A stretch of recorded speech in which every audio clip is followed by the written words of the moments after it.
welcome to Side Roads. I'm Carlos. This is a 2025 Ford Expedition, and we are about to find out if it has what it takes to be the king on the segment.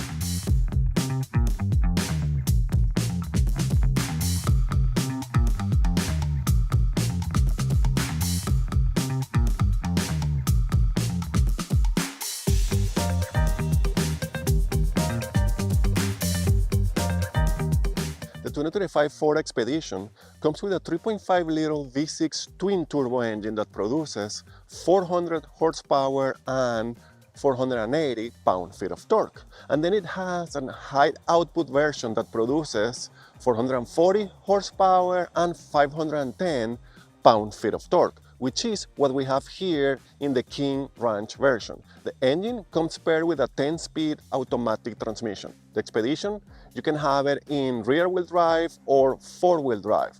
Also comes with a continuous control damping suspension, and the Expedition can tow up to 9,600 pounds.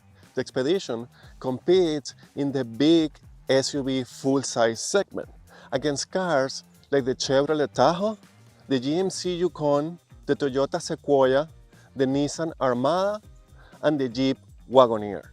And as you can see in the graphic, they are all pretty close between each other in terms of power, price, everything. So this segment is really hard to compete in.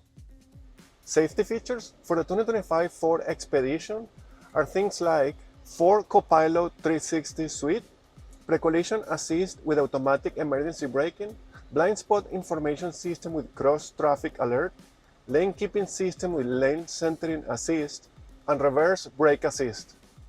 Fuel efficiency for the 2025 Expedition is 14.8 liters per 100 kilometers city and 10.6 liters per 100 kilometers highway, which is 16 mpg city and 22 mpg highway.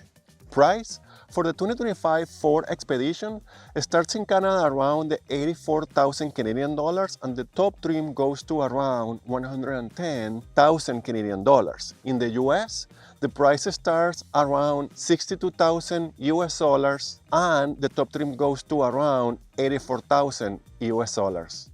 The interior on the 2025 Ford Expedition King Ranch top trim. It is great in here. There is of course a theme here about a cowboy or the ranch, as the name of the trim suggests here, with all the brown leather and colors and combination is cool. If you don't like this, there are other trims with the same great layout. So we have here 4 windows with 1 touch up and down and 2 memory seats for 2 different drivers. The steering wheel, and this is one of the special things on this cabin, is of course wrapped in leather and is heated. But it's also flat top and flat bottom, and it's pretty small, especially considering the size of this car. And it's like a joke design here, so you will get used to this pretty fast. I did. I was unsure at the beginning, but it's fine. You can live with this with no issues, I think. So the leather is brown as the rest of the cabin, but it's also 2 tones of brown, and there is piano black accent here. So they put a lot of design in the steering wheel. But also we have this trackpad type of control here. I'm not sure I'm a fan of this, but I have been using it and it's okay. You can use it. Driving, it will be a little bit more challenging. Lexus uses this too. Apparently rich people is telling brands that they need complicated controls in their cars. I don't know. It's not super bad. It's not my preferred way to go either. The seats are also wrapped in this special leather in 2 tones of brown. There is contrast stitching, and there is the W from King Ranch logo here. They are really comfortable. They are heated and ventilated for this top trim. I like the seats a lot, and there is a lot of space here. Of course, this is an Expedition. The center console is massive. You have a cubby here for a lot of stuff. There is a wireless charging and 2 cup holders. The center console is of course massive, and you have this extra tray here for easy access to stuff, and the glove box is also big, I would say. There's a trick here though that I really like. You can move this center console here without losing your support points, which I like, and they are comfortable too. And you open this huge amount of extra space for traveling. This is ideal if you do little shops in little towns and things like that.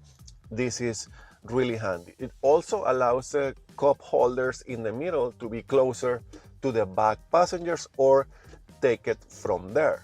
The best feature I found here, when this is closed and the car is off, is locked. You cannot open it. So there's a safety thing here. You can store and put away stuff that you don't want to be seen or accessed, and the car will protect that. I like it. The design here is completely new for 2025. It's much better than before. It's finally the Expedition walking away from the F-150 feeling and look, and I like what Ford has done here, but still keeping this as a Ford. So there is this trim here that is like in the speakers texture that goes all around. It's really nice. And then we have the whole dashboard wrapped in leather, and this brown leather. This screams to me horse saddle. Like, this is very ranch cowboy oriented. Again, there are other trims that you can choose from. And then there is a brand new 27 inches screen here for your car main information, the gauge cluster, and you can have the map set, and you can use some information from the car, and all the messages from here come through the screen. It's pretty far there, so it's working as a heads-up display too. I really like it because it makes the cabin feel even bigger, if you can believe that. There is a lot of surface here that you will have to dust, but other than that, it's really cool. The graphics are great. The screen is really clear and easy to read and use. I love that. The graphic design is also really great. Then we have a 13.2 inches main center screen for your infotainment, and the screen is split based on the main functions that you want to see here. You can have also the maps or any other information, the media, your phone information, all that is good. And this comes with Apple CarPlay, Android Auto, wireless, and you have Google integration here for maps and assistance. That is really cool.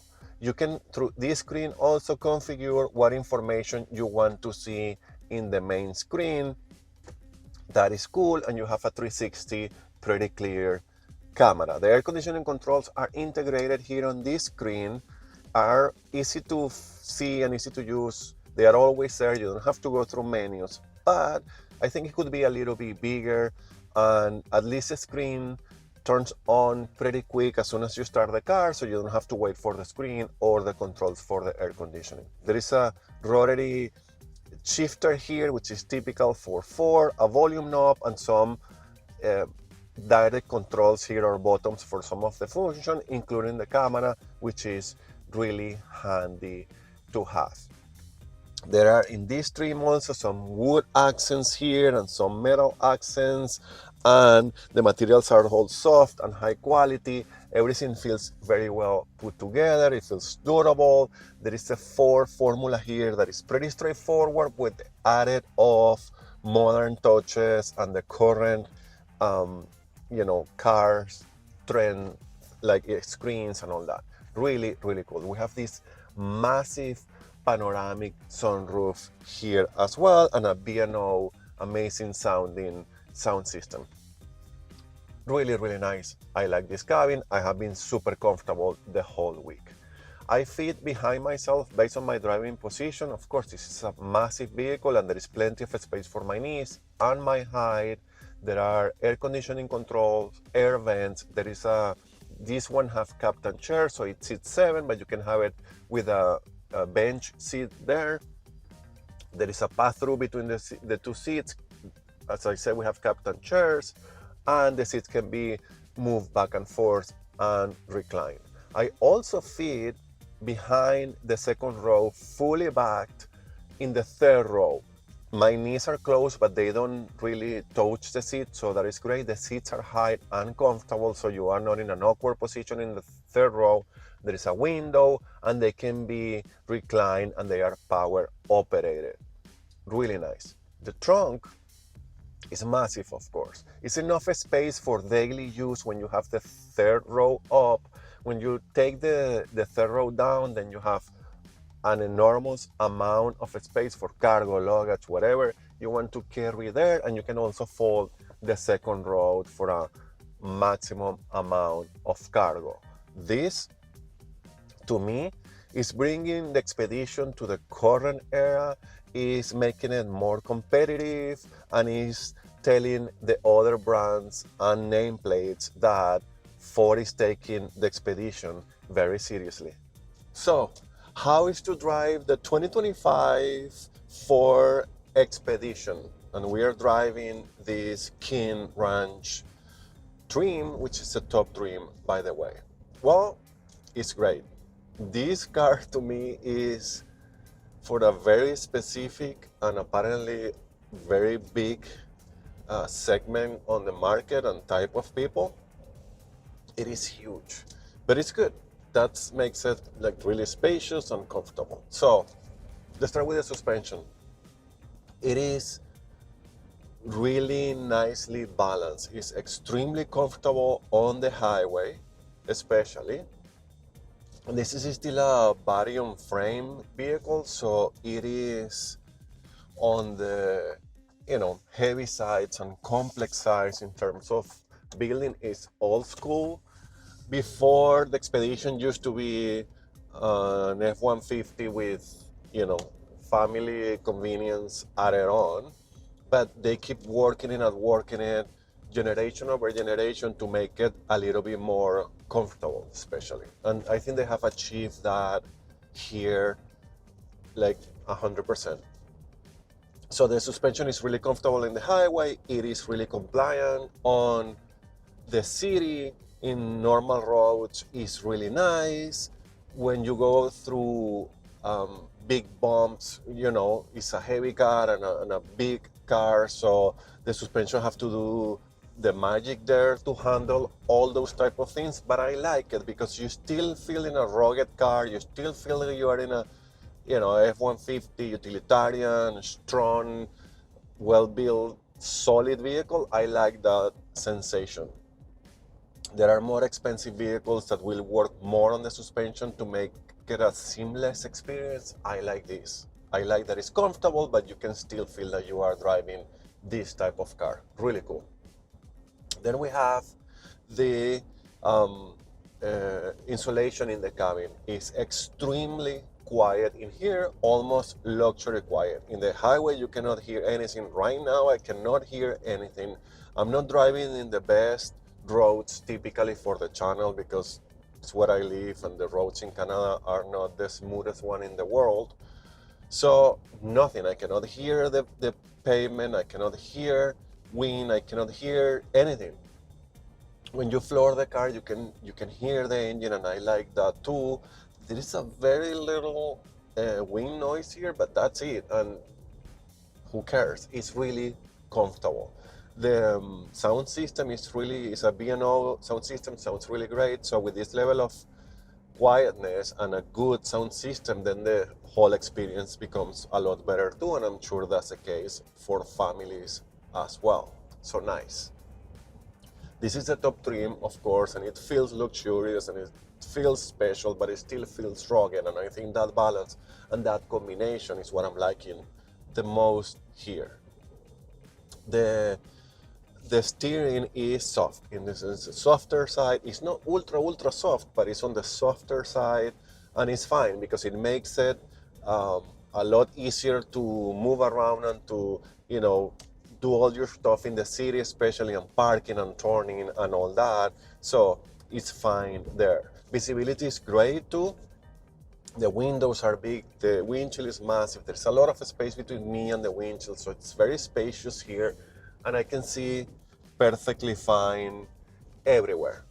So I have a little bit of a blind spot in the V pillar there, but it's really little comparing to many other cars that I have driven and seen there. So that's good. And you have a massive pair of side mirrors and blind spot, and then a huge backup camera with 3D view too, and it's really clear, so you won't have any problem parking this vehicle. It's really nice. And I even have the headrest from the third row up, and I have plenty of visibility from the back window, so visibility is great. The transmission is a 10-speed automatic transmission, and have been doing this week an amazing job. Shifting is on the chill side, it's very smooth, you can barely feel it unless you floor the car with all the power that this has. So it's good. I have no issues with the transmission either. It seems to be a good pair with this engine and the size of the car and the amount of power that we have here. So it's all good. Then we have the brakes. The brakes are my least favorite thing on this car. The brakes are really powerful, by the way. I like it and I feel safe in here. So the braking power is good. What I'm not sure is the pedal. There is a little bit of travel there that does nothing, and then you start to brake. So if you ever encounter an emergency braking, or you are distracted, or you need to brake faster than you were expecting, then you press the brake, nothing happens, so you press harder, and then you get all this braking. It's a little bit uncomfortable. It's something that I'm sure owners will get used to with no time and no issue. But for me, that I'm just borrowing this car for a week, the brakes, I think in the morning that I got them, and then I come back and I find out that I haven't, because I still have the problem in some situations here and there. Something to share with you there. But nothing, this is not a major thing, I think. The steering wheel has a flat top and a flat bottom. It's almost like a joke steering. So small, it feels weird having such a small steering wheel in such a big car. But it's cool too, I like it. It makes you feel, for some reason, how my brain works, I guess, that you are driving a smaller car. That part is fine. About this being flat is because the new screen, so you have to see it. It's a design that it looks like a head-up display, and I also like this very much. So when you turn, it's fine. I haven't found any issues by turning and not finding the wheel. That's fine in most of the cases. When I find it interesting is when the steering returns automatically, because you have your hand, and typically you lose your hand, so the steering goes by itself and you can grab it again, and sometimes you have nothing to grab there. It's kind of interesting, not a deal breaker. I just wanted to share that with you. This is funny, but it's fine. And then we have the engine.